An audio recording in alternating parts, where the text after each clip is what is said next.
Hello, friends. Welcome to Move Into Coherence. I'm Pamela Stokes.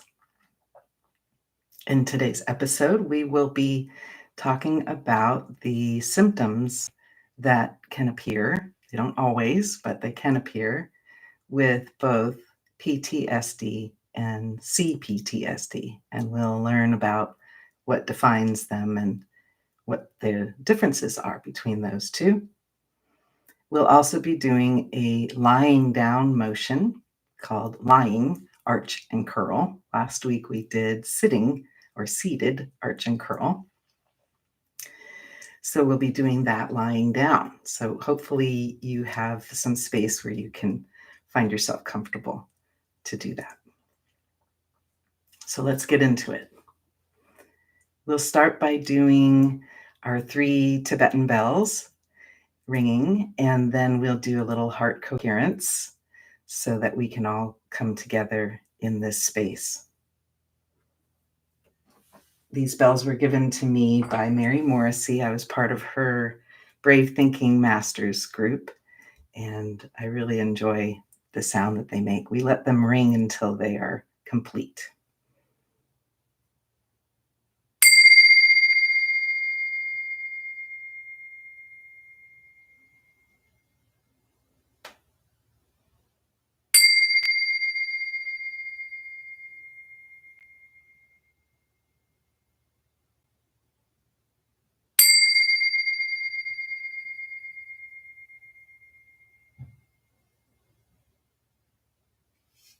Wonderful. Oop, extra one. So let's go ahead and do a little heart coherence together. We will bring our awareness to our heart area. And if it helps, you can put your hand there if that's comfortable for you. And we will be allowing ourselves to notice the heart first, and then just drop your breath into a little bit slower and a little bit deeper than usual. Maybe 5 or 6 seconds in, 5 or 6 seconds out. And through the nose is ideal.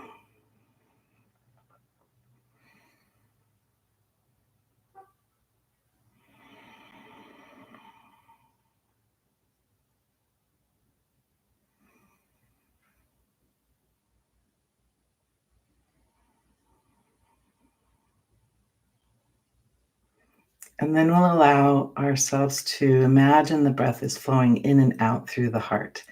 And I like to think of the heart in 3 dimensions. So the top and the bottom and the sides and the back and the front.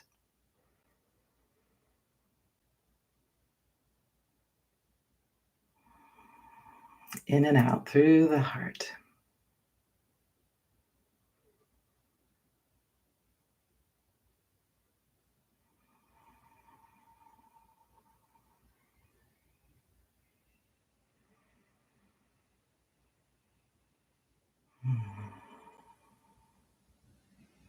And then please bring to mind something that helps you to feel appreciation or gratitude. I like to think of a scene in nature. I like the ocean. So thinking about standing on the sand and feeling the water, hearing the sounds of the waves.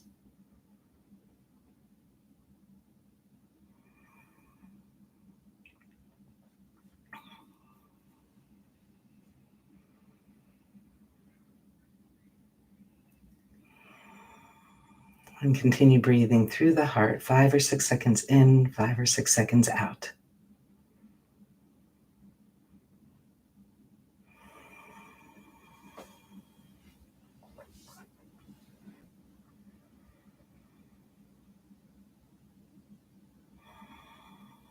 And then over the next couple or 3 breaths, let your hand come to resting and bring yourself back to your natural breathing.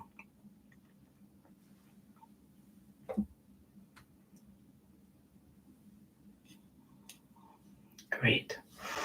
Okay, in order for us to feel the learning coming in and for our bodies to be ready for that, let's go ahead and do our 3-part motion called waking and shaking.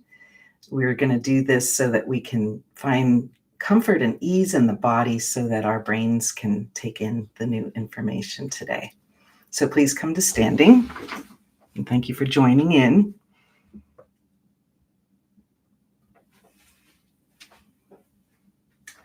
Okay, what we're doing first is waking up. What we're going to do is have our feet lined up with our shoulders, and then go ahead and let your knees bend and come in towards one another. Your elbows will bend. You're going to curl your back, round your back, and drop your head down and get small. And then slowly let the legs get long, let the belly get long, let the arms get long. Reach up, tip your head up, look up, and then let your arms float down by your sides. And take a breath, take a break. And we'll do that one more time. So the knees bend and they come in towards one another. The elbows bend. We curl our back, get round. Drop the head down. And then slowly let the legs get long, let the belly get long, let the arms get long. Reach up, tip your head up, eyes up, and then let your arms float down by your sides. And take a nice breath here. And then we'll do the tongue. With the tongue, it's very simple. You're going to take the tip of your tongue and press it up gently to the roof of your mouth, right in the center there. And then slowly, over the course of several seconds, release the tension in the tongue all the way down to the root.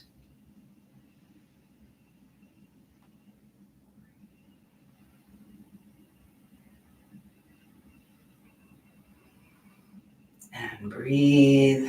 And you may notice a settling through the digestive tract because the tongue is connected to all of the rest of it. All right, and now we'll do a quick shake. With the quick shake, we're going to start by wagging your tail. And this is a silly one, so thanks for joining in. Wiggle your tail. Let your arms and legs be loose and wiggly. And we're going to get all the blood and lymph fluid moving. And then let that wiggle come all the way up your spine to the crown of your head. And pause there, and then loose lips.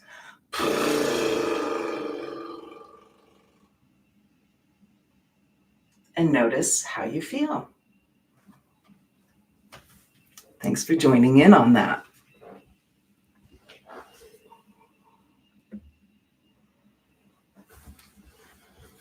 So I like to do that one, like I said, so that we can feel more present in our bodies, and also so that we are in a calm place so that our brains can take in this new information. So I wanted to begin by defining these diagnoses. The PTSD diagnosis was not actually recognized until 1980. And before that, they would call it shell shock or soldier syndrome. And they noticed it in people who had been to war. Even if they haven't fought, they might have some of these symptoms.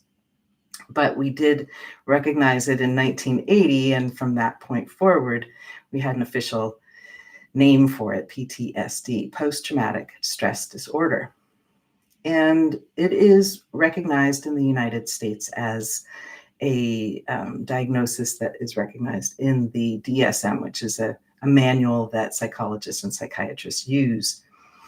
But it's mostly for the purpose of getting a diagnosis so that the insurance will pay for the treatments.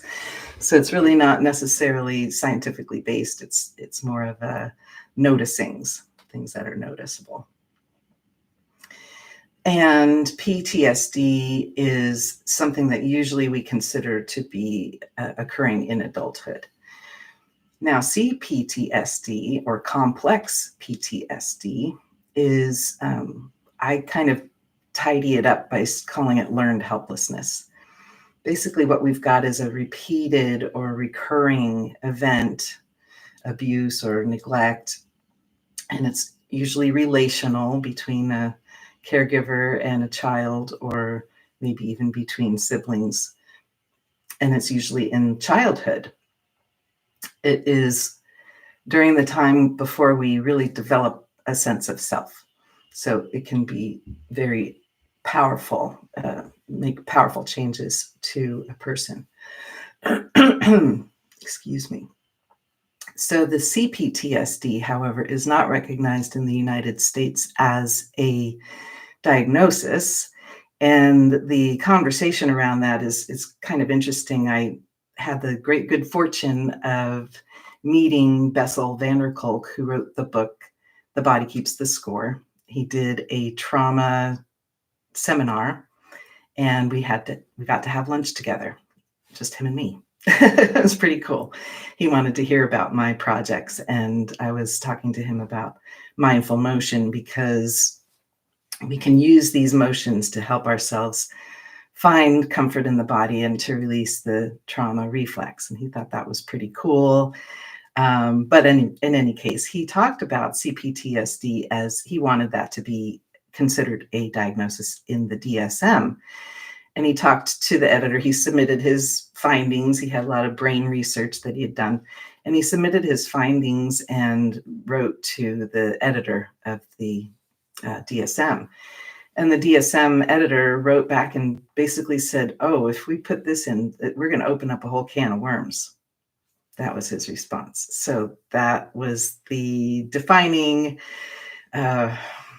unfortunate occurrence that happened.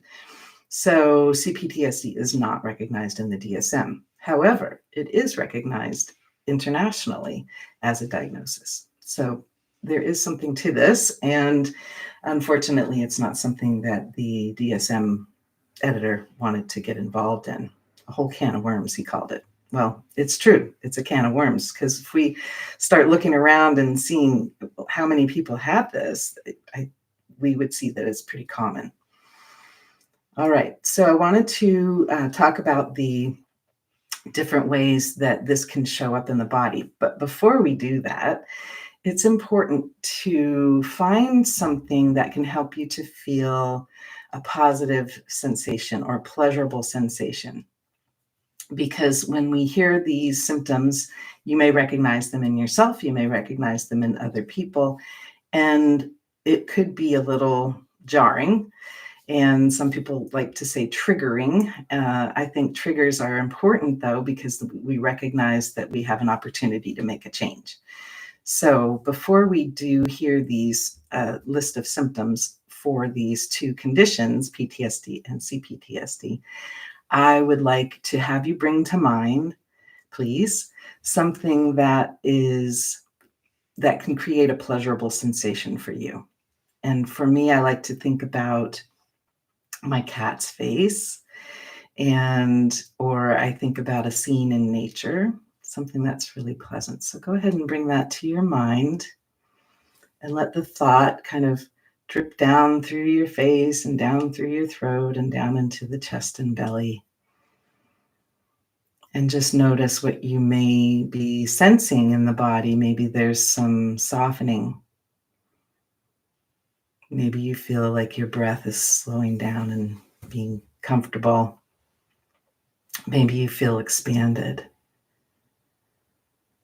Those are all good places to start. And this is what we would call resourcing. So we're finding our own sensations in the body as resources for helping us to feel okay in this moment. All right. So let's get into the symptomology. PTSD, in order to be diagnosed, there are three basic things that are noticeable. One is that there are intrusions of thoughts and a re-experiencing of the event. And these can be considered to be flashbacks, or they might occur in nightmares. And it could be just that it's happening right now. And this is one of the qualities of the trauma response, is that our body, since it's contained in the body, the sensations are there, we find that the thought keeps coming up again and again, because it's right now. It's happening right now in the body. That's the interpretation. So even though the event could be long, long ago, it's still something that is experienced in the body. So these intrusions, these thoughts, these re-experiences will happen. The second quality is arousal and reactivity. So sometimes we call this hyper arousal, or where we're in the sympathetic activation. We talked about that last week. The sympathetic activation increases energy. And so you're feeling maybe too alert, right? You're hyper vigilant. You're watching out for danger. So this arousal and reactivity. So something can really get you going quickly. You go from 0 to 60 in a few seconds, as they say in car commercials. The third quality of PTSD in order to be diagnosed is avoidance. And this is where you might avoid the thoughts about it, or you might avoid talking about it. You might avoid therapy. You may avoid the people or the situation or the location of where this happened. All of those types of avoidance are part of this type. All right. So with our PTSD, we have those three diagnoses, symptoms of diagnosis. And then in order to be diagnosed with CPTSD, they don't do this in the US, but internationally, you have to have those three, plus there are three more. And the three from CPTSD are disruptions. They're all disruptions. They're disruptions in the sense of self. And like I said, this usually happens during childhood. So it's before we really develop our sense of self. So this can be kind of a lost piece, sense of self. Who am I? Do I exist? Should I exist? All of those questions. The second quality is the disruption in the ability to regulate one's emotions. And part of why I developed mindful motion was simply to help this process, especially for children. When you feel a little bit tense, you can do a quick shake and shake it out. You can get all that tension kind of moving. If you're feeling a little dropped down, you might want to do an activation. If you're feeling a little too activated, you can try some of the techniques that help to calm you. And we will be learning more and more of those as we go through these podcast episodes. And the third disruption that helps us to understand that someone has CPTSD is that there is a disruption in social relationships. So this could be social anxiety. It could be that you just don't really see the other person, and it's difficult to value another person. I have a little thing, a little magnet on my refrigerator, and it says, never underestimate the impact you have upon others. And this could be that you don't even realize that what you're saying or doing has any effect on anyone else. And this is important to recognize. So we do have a disruption in social relationships with CPTSD. However, there are treatments, and we will be doing a motion today that is helpful for both of these diagnoses. All right. When we do the somatic type of movements and body awareness and noticing sensations, that's when we can really get at it and we can really clear it out. And what's beautiful is we don't need to go back into the story. So some of the techniques that people use to help heal PTSD might be wanting to bring back the episode and the story and have someone sort of talk about that again and again. And it's not great. That's not helpful. What we really need to do is to notice where it's in the body and then find ways to release that from the body. And the story is not really that important. Okay. So the symptoms, there are many, And I'm just going to read them off on a list. I have a PDF file that I will, I'm not sure how I can do this, but I'll figure out a way that I can have this available for people to see, probably in the show notes. Yeah, that's where I'm going to put it. So this is not meant to say that all of these exist or even most of them. There could be one that exists for you or someone that you know, but let's go through these here. So the early symptoms, I have a list here I'm looking at. This would be immediately following the event or shortly afterwards. And again, it's kind of personalized, right? Not everybody experiences trauma the same way. This is why we call it a perceived threat. Is it in your perception that this is a threat? For a child, for a baby, it's very different from an adult. And or if you've had a lot of traumatic experiences, maybe it doesn't feel like a threat to you as much as it might for someone who hasn't had a lot.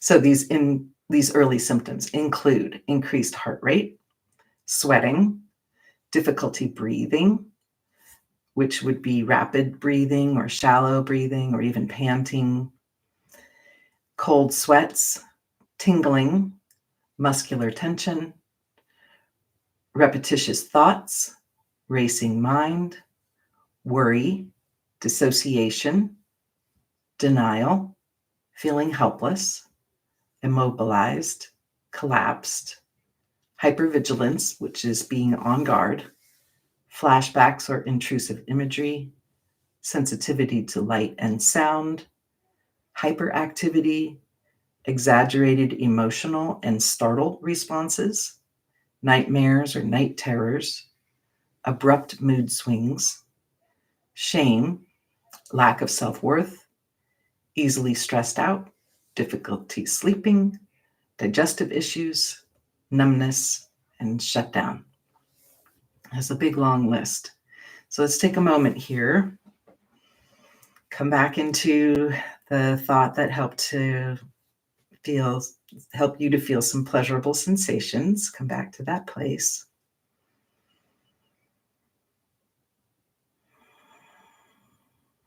And let the thought kind of drop down into your body. Maybe notice it in your chest or your belly.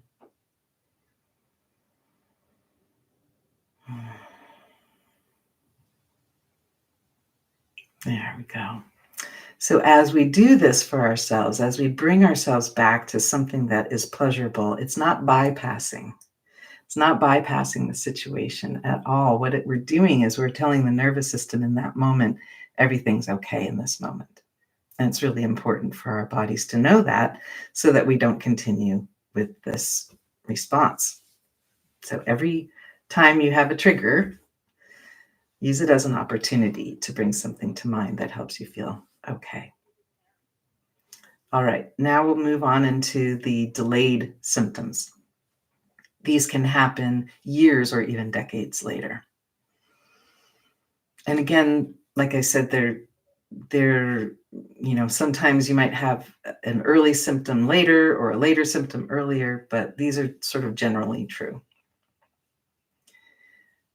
Delayed symptoms include anxiety, panic attacks, phobias, mental blankness or spaced out feelings, avoidance behaviors, addictive behaviors, attraction to dangerous situations, exaggerated or diminished sexual activity, amnesia or forgetfulness, inability to love, nurture, or bond with others, a fear of dying or shortened life, self-harm, loss of sustaining beliefs. All right, let's take a breath here and bring that pleasant thought to your mind again and let yourself feel the pleasant sensations. So you may have recognized some of those for yourself or for other people that you know. And this is important for us to understand so that we are not just passive in our own lives. If we understand it, then we can address it. If we know that this is going on for us, we at least have an explanation. It wasn't your fault. Your body responded to the perceived threat and you got stuck somewhere. But this is all fixable. we can reduce our symptoms and we can find freedom, and it can happen very quickly. Just a note on one of my recent clients, I just love this. She said before we began, I said, well, typically about 6 sessions is, kind of all we need. And some people use a little less, some people use a little more, depending on where we want to go with it. And she thought in her mind, she said, yeah, I thought it would probably take at least 20. And she had been to therapy for years, decades. And we worked on a few things. One of the things was some brain trauma that she had had. And so we did some things with that, with the concussion work. She had some childhood things, etc. And within the first 2 sessions, she just was amazed. She said, I can't believe how fast this is working. And by the 6th session, it took us a while to go through the 6 sessions because she needed time to integrate. And that's what's beautiful about this work too, is something that you can recognize for yourself. Oh, I'm ready for a next one. And by the 6th session, she felt complete. So this is really, that's how fast it works. And I love it. It's very rewarding for me to hear the people changing like this so rapidly. All right, we have another set of symptoms. And go ahead and bring yourself to a pleasant thought again and just let your body find that, feel that. And then we'll talk about the further delayed symptoms. So we talked about the initial or early symptoms, then we had the delayed symptoms. Now we're looking at the further delayed symptoms. They may follow the other ones, but there's no guideline that can predict if they will appear or even when they will appear. So here's the list: excessive shyness, diminished emotional responses, inability to make commitments, chronic fatigue or very low physical energy, immune system problems. And we're going to talk a lot about the immune system in another episode. Headaches, migraines, neck and back problems, chronic pain, fibromyalgia. That was what I was diagnosed with back in the 90s. Asthma, skin disorders, digestive problems, severe premenstrual syndrome, depression, reduced ability to formulate plans, feelings of detachment, alienation or isolation, dementia, tendency to repeat the traumatic event. And let's pause here, take a nice breath. And remember the pleasurable sensations. Just noticing that for yourself. Again, that's not a bypass. We're not just pretending it doesn't exist. What we're doing is we're sending another piece of information for the nervous system to have so that we don't come into the full trauma reflex response. So one of the things that I think is helpful to know in these lists is the tendency to repeat, or not really knowing the difference between safe and dangerous. So these are 2 pieces that come up a lot with people. They'll say, I've had 3 car accidents. I've had 3 of the same kind of falls. I've broken my toe 3 times, different things repeating.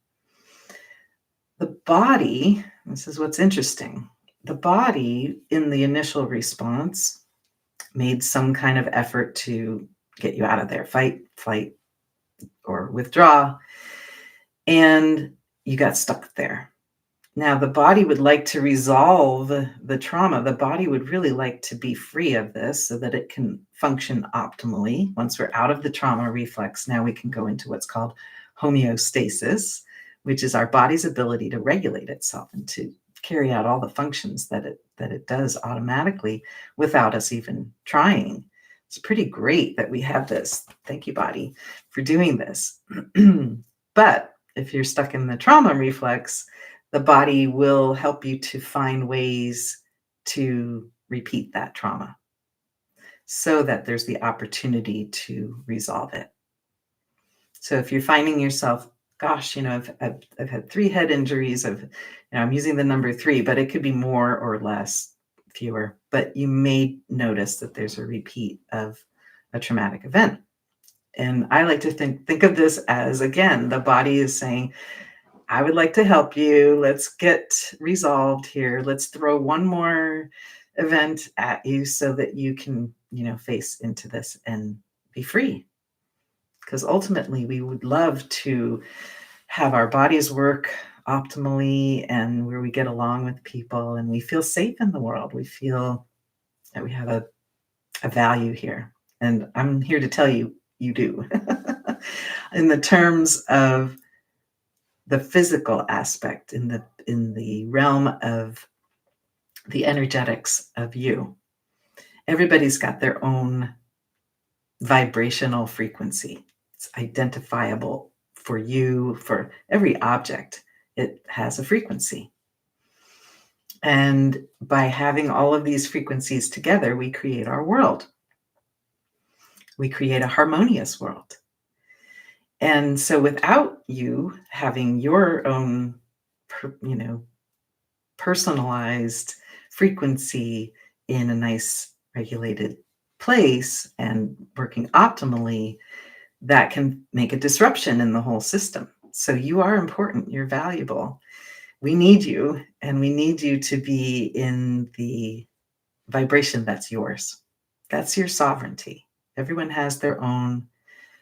No one can take that away from you. That's yours.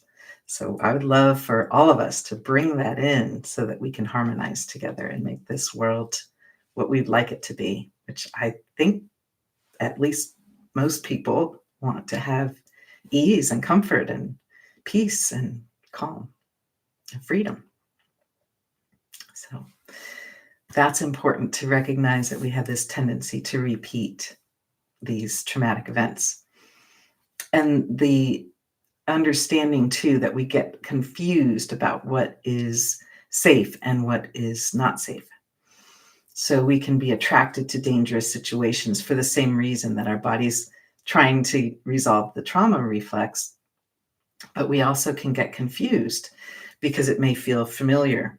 So if you've been neglected or abused as a child, it may feel familiar to you to find, let's say, a primary relationship where you're not getting your needs fulfilled, your basic human needs of safety, satisfaction, and connection. They're not being met, but that's familiar. And so it feels normal, and we might be repeating that so that it feels more natural to us. But as we do these kinds of motions and really get clear about what is happening in the trauma reflex, we can find what ease feels like, what comfort feels like.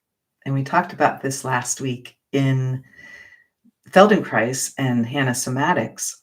The thing that Feldenkrais said, and I love this, I'm going to bring this quote back in here. We're attempting to put pleasure and pain in their rightful places as behavior modifiers. That's from Moshe Feldenkrais. So knowing what feels good, what feels easy, what feels comfortable. It may feel unfamiliar, and it may be something that we're not used to, but that doesn't mean it's bad. Letting those things happen for us, because the body is in response to the way we feel, what we're sensing. Are we sensing ease? Are we sensing comfort? Or are we sensing tightness, tension, pain? Those are messages. And I said last time, 80% of the information goes up. So that information is more valuable than the brain controlling the body. The information traveling up tells the nervous system either it's okay, everything's okay right now in this moment, or there's a problem. So all of the symptoms that we talked about, muscular tension, repetitious thoughts, forgetfulness, those kinds of things, those are messages that the brain is getting, the nervous system is receiving, and it's constantly asking the question, is everything okay? And when it gets that information, the answer is no, it's not okay. So then more of this activation or deactivation can happen. So what we're doing by increasing our ability to receive pleasure, and receiving hands is something that I taught on the first episode. This is important. I'm going to teach this again. This allows in the good feelings, even though they may feel unfamiliar and maybe even uncomfortable, to feel okay. Is it okay to feel okay? The answer is yes. It's important. It's vitally important for us to feel okay as often as we can. It's not a bypass. It's information that we're sending to the nervous system. So here's the receiving hands. All you're doing is closing your hands into soft fists, but you're starting with your pinky first. So pinky, ring, middle, index, and you can just relax your thumb against your index finger and just hold that there. And you may notice that your pelvic floor starts to soften. So we're doing receiving hands to allow in any good information that might be coming in. Receiving hands tells us, I'm safe, I'm satisfied, and I'm connected. Our three basic human needs are met. So when something feels good, let yourself receive it. Let yourself bring that into the body. This is really vitally important. We're putting pain and pleasure in their rightful places as behavior modifiers. So when we notice something is painful, when we do emotion, we stop doing that. We change body positions. We try something different. We give it a new opportunity to move in a different way. And this can be how we find more ease in the body and more comfort. It's a feedback loop. We're sending out information, we're doing emotion, and the information that's coming back is either saying, yes, this is good, this feels good, I feel great, or it's coming back and it's saying, yeah, that's not so good. So we want to be able to use that information. And by doing that, we're increasing what's called the window of tolerance too. When we know that we can come out of a painful situation into an easeful situation, we're increasing our ability to change from something that was maybe part of the trauma reflex, and we can come out of that. And we call this ability to change that resilience, where something bad happens, we might perceive it as a threat, but we know how to resolve that. We know how to feel okay. We can think a pleasant thought. We can feel the pleasant sensations, do something that helps us feel good, and we can move out of that again. So this is the ability to come out of a trauma reflex is what resilience is. All right. When we have the practices of mindfulness and awareness, we become more aware of what's happening in the body through these motions. And we're going to get to the motion pretty soon here. When we have the awareness that this is something that is happening for me, I'm doing this for myself, I'm feeling safe in this moment, I can receive the goodness. All of these are sending messages that we're okay in this moment.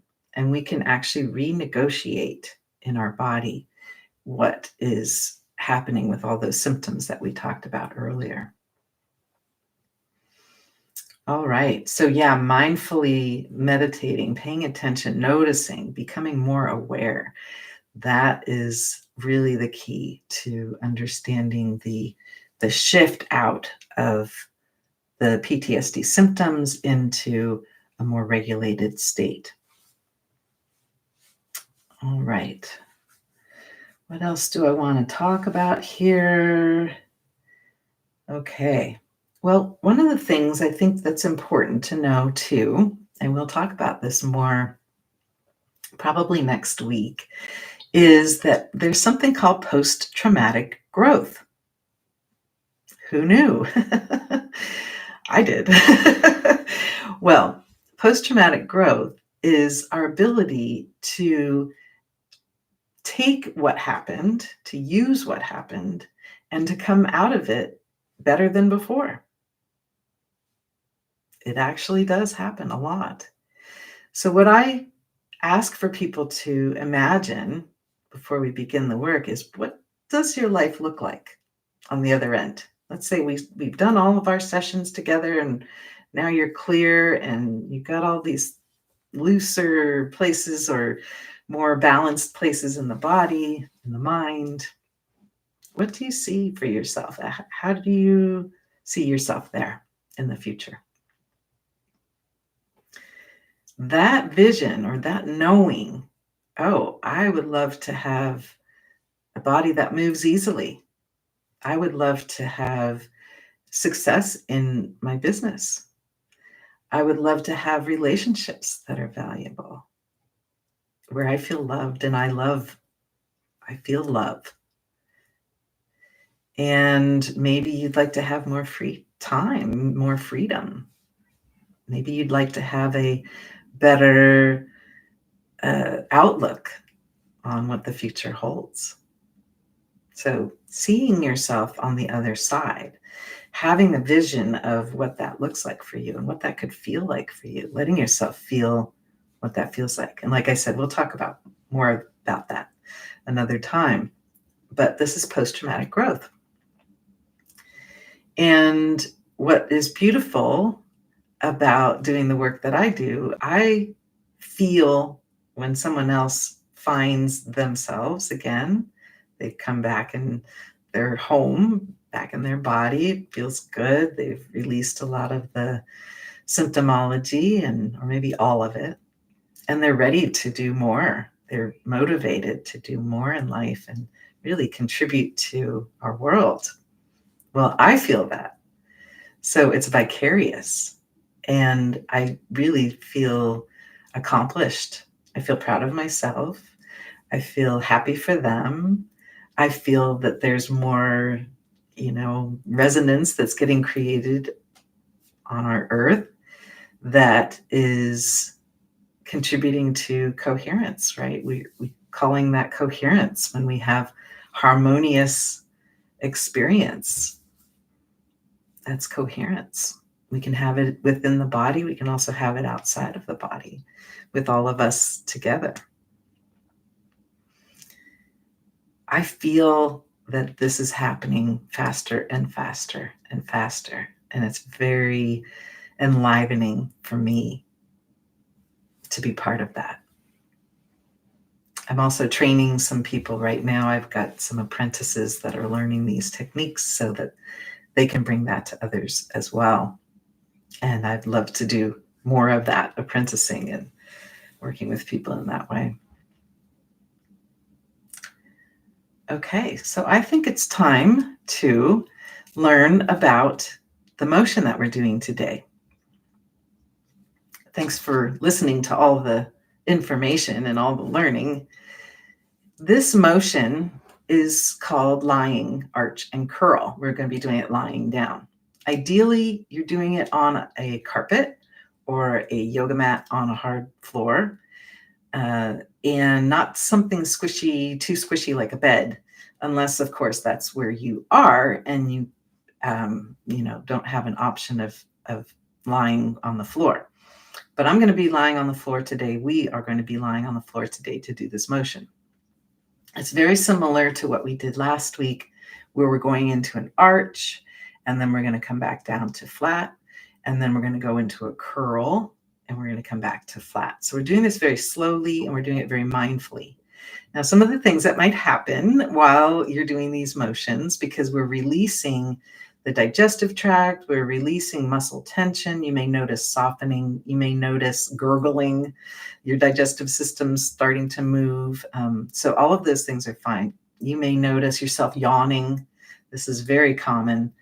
And the yawn is a great reflex that happens for us to allow our bodies to really, stretch the jaws, and the diaphragm moves and all of those things. It's a great pandiculation that our body naturally does to help release some of the tension. So yawning may happen. You may sneeze.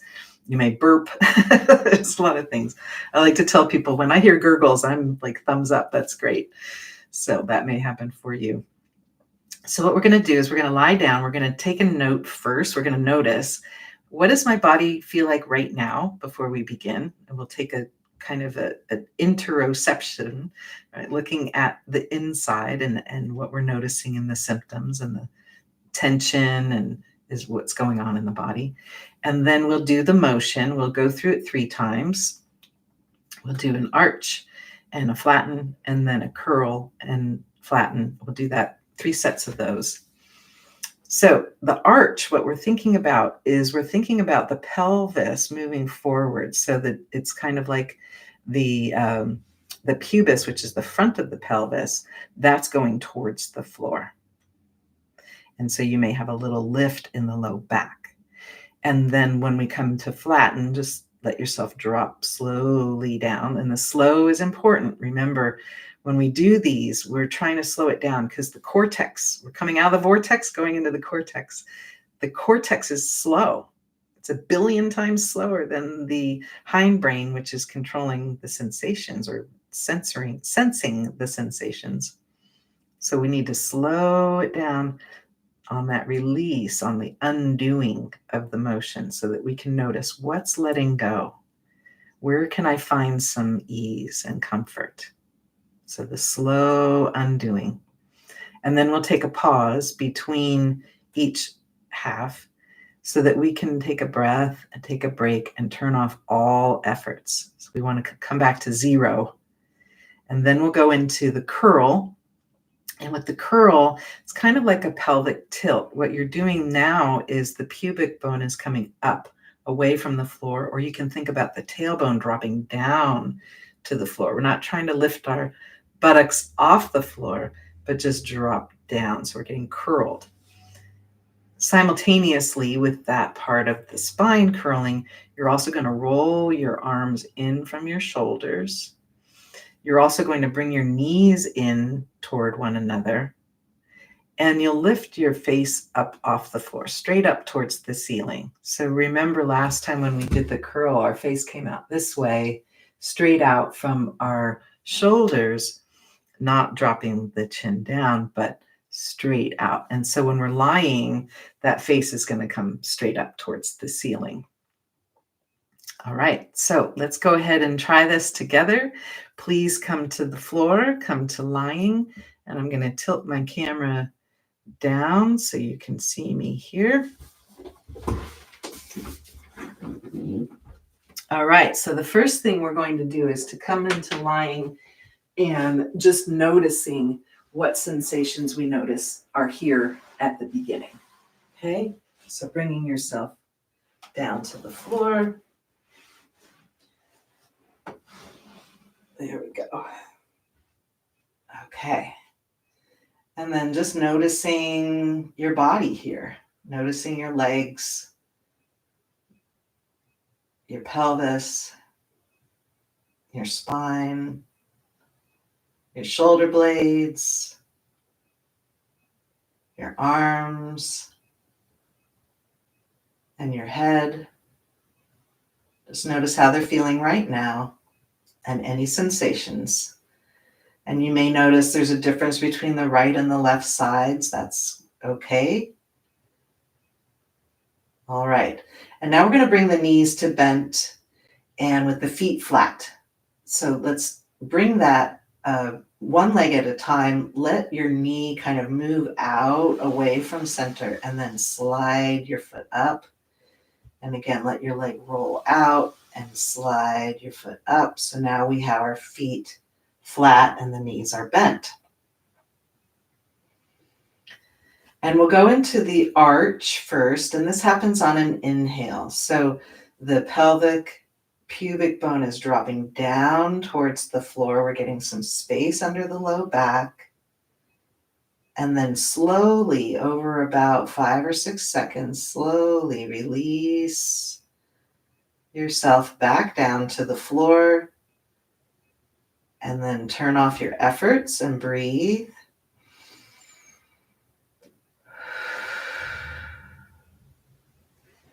And then we'll do the curl. On this, we're going to make the pubic bone go up away from the floor towards your face, dropping the low back to the floor. We'll roll the arms in, bring the knees in, and lift the face up just a little towards the ceiling. And then again, over about 5 or 6 seconds, slowly let the arms undo, the knees, the back, the head. And everything comes back down to the floor. And we turn off our efforts and breathe. And then we'll go into the arch again. You don't have to go as far. We can try it just a little bit, tipping your tailbone away from the floor, tipping your pubic bone towards the floor. Low back is arched. And then slowly, slowly, slowly bringing that down, noticing what's letting go. Even as you just are moving your pelvis, maybe you notice your shoulders are changing, or your jaw, or even your toes. And turn off your efforts and take a breath here.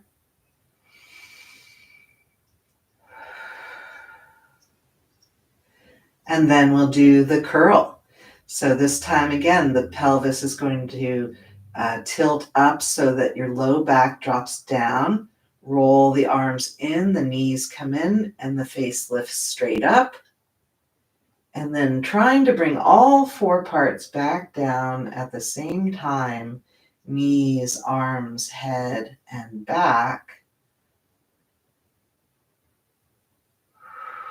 And turn off your efforts and breathe.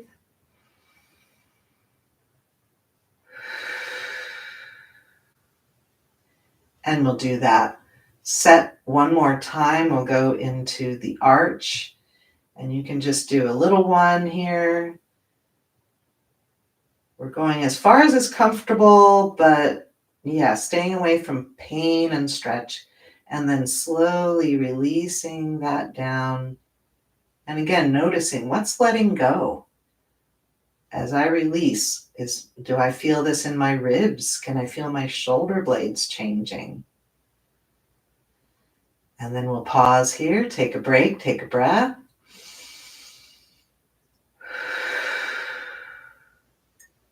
And we'll do one more curl. So now the pelvis is going to tilt towards you.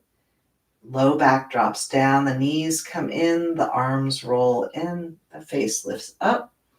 And then we undo all these parts together, the arms, the knees, the head, the back, softening, releasing. And then turn off all your efforts and breathe. And now letting the legs get long, we're going to let the knee fall away from center, the leg goes long, the other knee falls away from center and the leg goes long. And now we're back in that original position and just noticing what's different. Maybe the position of your feet is different. Maybe the more of your legs are touching. Maybe they feel more balanced. Perhaps your pelvis feels more balanced right to left. Maybe you feel shoulder blades soft, and maybe your chest feels more open. Maybe your arms rolled out so that you're more on the sides or the backs of your hands. Maybe you feel it in your neck or your face, your throat. Okay, and then we're going to go ahead and come rolling over to one side, and you can bring one leg up, push with that foot, roll to the side, and using your arms, push yourself up to sitting, and then we'll come back to talking together.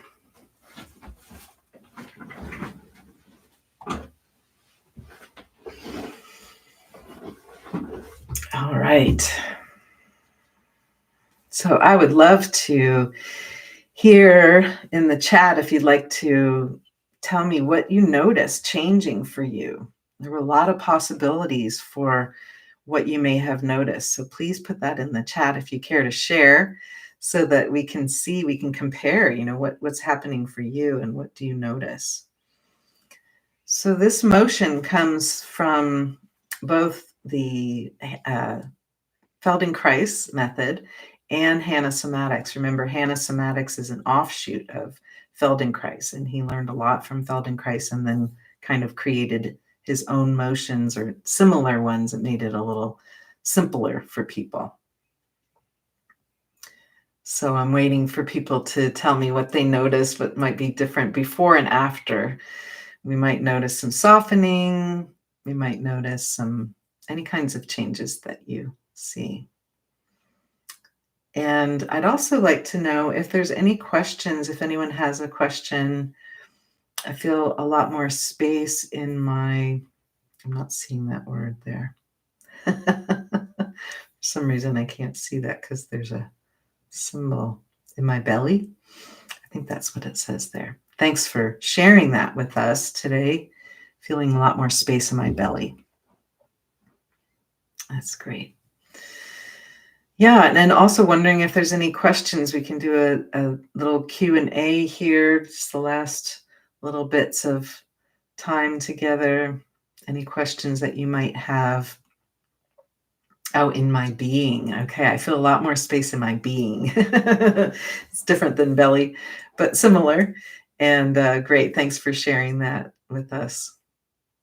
Yeah, space. We talked about expansion. Expansion is a signal that our nervous system loves to receive. Expansion tells the nervous system everything's okay. I can expand, I can be bigger. And then also on the level of the ambient energy that's around us and that makes us up, and that's everything is created from. When there's expansion, there's more ability to create. So feeling that space inside is really good. Thumbs up on that one. All right. Well, I thank you for sharing with me today, sharing your time with me, knowing that this is something that I have decided that I think all of us really need, is to have a community where we can feel right, where we can feel connected, where we can feel we're part of something, we belong, right? We have 3 basic human rights: being, becoming, and belonging. And my hope is that that's what we're getting to do here in this live together. Another comment came in, feeling open and elongated and awake. Yeah, these are all wonderful feelings. So really let yourself feel those good feelings. Take your receiving hands, do your receiving hands, and let those good sensations come in. This is important information for the nervous system. Yeah, thank you. Thank you for being here and for sharing with us. Okay, so what I'd like to do now as we exit, I had a quick sign off last time. I won't do that again. I apologize. I had a cough and I decided I'm just going to turn it off. So I'm not doing that today. We're going to do a 3-bell ring, and then we will see each other next time. Thank you so much for being here. I really appreciate you. Thanks for joining in. This has been Move Into Coherence. I'm Pamela Stokes. Take it easy, and we'll do our 3 bells.